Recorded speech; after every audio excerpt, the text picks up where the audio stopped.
4 juta jiwa penduduk Jateng hidup di bawah garis kemiskinan. Pengamat, Ganjar sibuk pencitraan.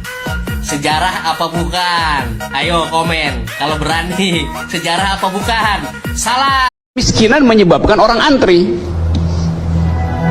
Simple aja soalnya tuh. Zaman Pak SBY juga banyak antri. Oh ya, karena itu Banyak korban meninggal. Betul. Apa komentar tuh? ya sama aja. Kan problemnya sama aja kan. Meninggal karena miskin kan. Berarti yang sekarang juga hal yang sama tuh. Jadi you bikin perbedaan hanya untuk membuktikan bahwa yang sekarang terjadi dengan alasan yang sama itu. Nangkap nggak logikanya? Kalau kemiskinan ini program lah. Utusan Liga Arab yang ingin kemerdekaan Indonesia, dan pada tanggal 16 Maret 1947 berangkatlah delegasi diplomatik Indonesia ke Mesir melalui Mumbai. Delegasi Republik Indonesia pada saat itu adalah Haji Agus Salim sebagai ketua, Haji Muhammad Rasjidi, Nazir ST, Abdul Qadir, dan A.R. Baswedan.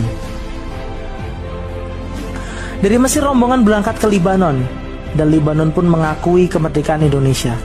Lalu Haji Agus Salim memerintahkan Rasjidi untuk melanjutkan misi ke Saudi Arabia, sedang A.R. Baswedan dan anggota delegasi lain diperintahkan pulang ke tanah air untuk menyerahkan dokumen dari Mesir dan Libanon.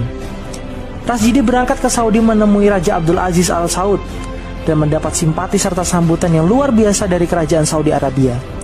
Raja Abdul Aziz berkata, "Nahnu la nata'akharu." Kami tidak akan ketinggalan untuk memberikan dukungan dan pengakuan untuk Indonesia.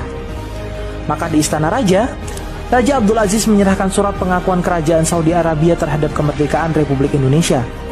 Peristiwa yang sangat bersejarah itu terjadi pada tanggal 24 November 1947.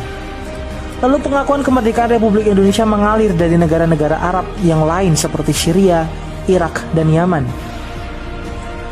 Terkait dengan dukungan bangsa Palestina, mereka tidak hanya sekedar memberikan pernyataan ataupun pengakuan semata, tapi juga bantuan konkret seperti yang dilakukan oleh Muhammad Ali Thohir, saudagar kaya Palestina yang saat itu menyerahkan uangnya di Bank Arabia dan berkata, "Terimalah semua kekayaan saya ini untuk menangkan perjuangan Indonesia."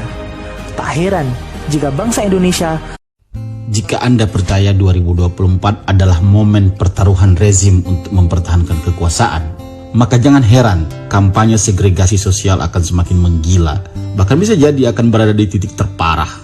Ada banyak capres yang disorongkan oleh istana. Untuk bisa menang, mereka harus membuat kotak-kotak pemilih berdasarkan keyakinan. Harapannya, strategi itu bisa memuluskan capres kesayangan istana. Entah itu Ganjar Pranowo atau siapa.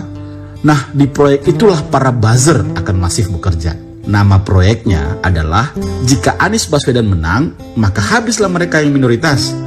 Sebab itulah mereka harus terus menciptakan hantu bahwa FPI dan HTI akan merajalela, intoleransi di mana-mana, perda-perda syariah dan khilafah akan merampas ruang politik, izin membangun gereja dan vihara susahnya seperti minta izin kawin lagi. Kita tahu para buzzer ini tidak bekerja sendiri. Mereka mendapatkan suplai informasi dan peta politik dari intelijen. Tapi yang kita tidak tahu, apa sebenarnya yang mereka akan sulut agar terbakar. Bahkan seorang buzzer yang doktor ilmu politik pun bisa begitu dingin mengucapkan kata-kata rasisme dengan telanjang. Kata-kata yang ia tak mampu menanggungkannya jika berubah menjadi api. Ini adalah suara kader Partai Demokrat. Kami tak habis pikir kenapa melulu soal keyakinan dan agama yang mau dikoyak-koyak. Padahal ini tak ada urusannya dengan itu. Kami mendukung Anies AHY karena ia adalah satu-satunya capres-cawapres yang mau berdiri di atas suara perubahan. Kami ingin mendobrak rezim. Kalian ingin mempertahankan status quo. Kenapa tidak kalian pamerkan saja foto-foto IKN yang bak kota Atlantis itu? Atau mimpi kalian yang ingin menyambung kereta cepat hingga Surabaya? Kenapa tak kalian banggakan keberpihakan rezim ini pada buruh dan lingkungan hidup melalui Omnibus Law? Atau hutang pemerintah yang baik-baik saja? Kita telah merasakan pergaulan sosial kita yang retak gara-gara keyakinan yang ikut jadi mainan politik. Dan untuk memperbaiki, susahnya minta ampun. Tidak bisakah kita berhenti membicarakannya? Pernah suatu masa, ada orang besar bernama Cokro Aminoto. Tapi kini ada sekelompok orang yang merenggut Aminoto dari nama itu, lalu menggunakannya untuk mencari uang dengan cara yang